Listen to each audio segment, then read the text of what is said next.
for the world, for your community, for your society, for your family.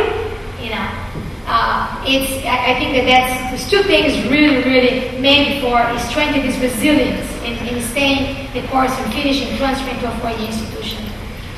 Regarding the crucial role of faculty, I don't know if there's anything else that I can say, after what you saw me talking about, in terms of this relationship between faculty, whether they are Latino or not. I mean, students are eager, to develop a relationship with you, to talk with you, to get your guidance, to meet your expectation as a professor.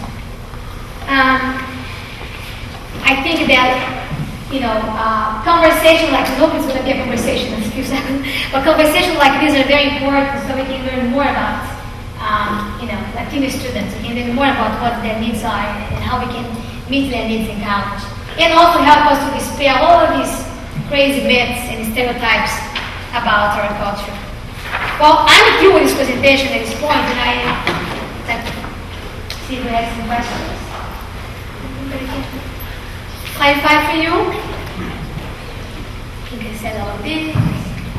Dr. Zell, yes. Is this actually going to be on DVD so that faculty can possibly utilize some of these discussions to target some concerns about students, Latino students who might be in a particular class that teach diversity and social justice? Right. Yeah, good point. Yeah. Do you know anything about this, Diane? Is this going to be made into the presentation? Going to be made into DVDs and things? Yes, it's going to. Yeah. Okay. That's why. Thank you very much. Okay, sure. Yes. Dr. Zell, are you familiar with any studies that focus on the role of parents Yeah. in the education of their children? Parents Latino children. motivated. Yes. There is a great study done by, I think his first name is Manuel, but his last name is Ceja. I can give that information later. But he especially talks about the role of mothers. Right? He studied Latinas who go all the way to their PhDs.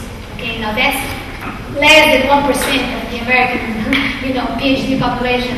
And he looked into the messages, especially the indirect messages that their mothers gave to their children.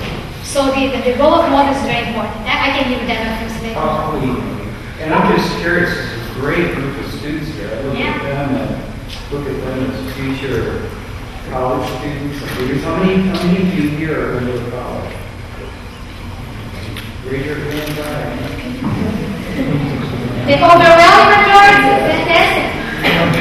Congratulations. I expect that. What school is this? Good high school.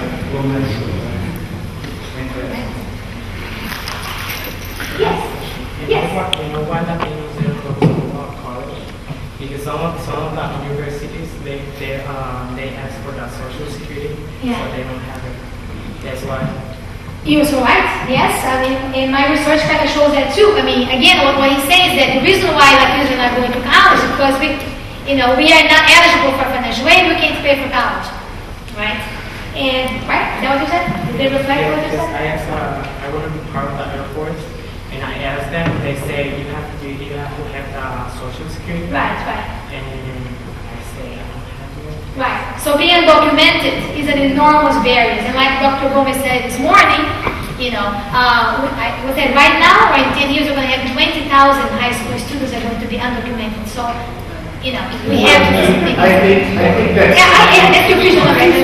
I think that's something that we all need to work as educators. To meet with parents, to meet with students, to go into the communities, and it's a myth.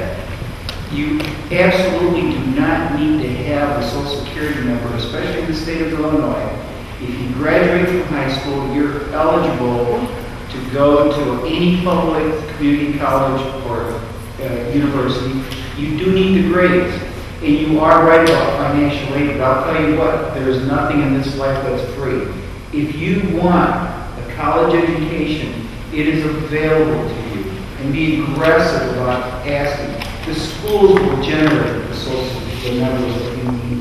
But nobody here, all of you need to know that you can go to a community college. You can go to a public university. And it may be even easier to get scholarships at a private college or university. So please, please, if you're here and you're undocumented, a college education is still relevant. Some schools won't ask for that, won't ask the question. In fact, a lot of the private ones, is that Princeton that really offer really good scholarships? If you want to go to school, usually you don't need to provide your Social Security number unless you're going to be applying for financial aid. So if you're undocumented, you don't provide your Social Security number, anything is that you have to pay your own way. So therefore, for most undocumented students, the best way to go is start college at the community college where it's very affordable. Okay? You can be a full-time student, have a part-time job, and be able to finish it, and then transfer after that, after you finish your associate's degree, to either a private or state university. Like the gentleman said, private universities do provide some scholarships to undocumented students. Either the tuition is kind of high, and they'll help you find ways to finance it, but you have options. Okay? The thing is that you have to ask someone either at the university or your own high school to kind of help you point you to the right direction. There's plenty of people, okay, your teachers, people at the university, or the community college that can help you do that, okay? You're looking at someone who was undocumented when I was in high school, okay? And I still went to college, still got my degree, got my bachelor's and master's. Took me a while, but I was able to do it. So, it's possible, yes. But there are many cases where you graduate and they need your Social Security for you to work. Sometimes you Say that again, graduate. please. Yeah.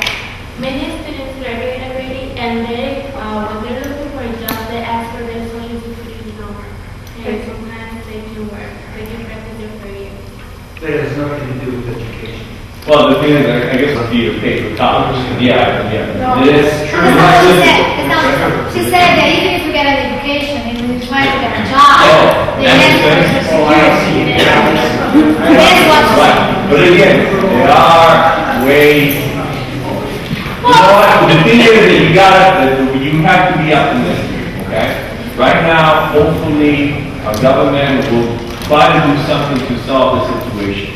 The thing that you need to remind yourself, okay, is that going to college, you're educating yourself for the future. It might be in the United States or it might be in your own country, okay? But the education you learn, okay, nobody's going to take that away from you.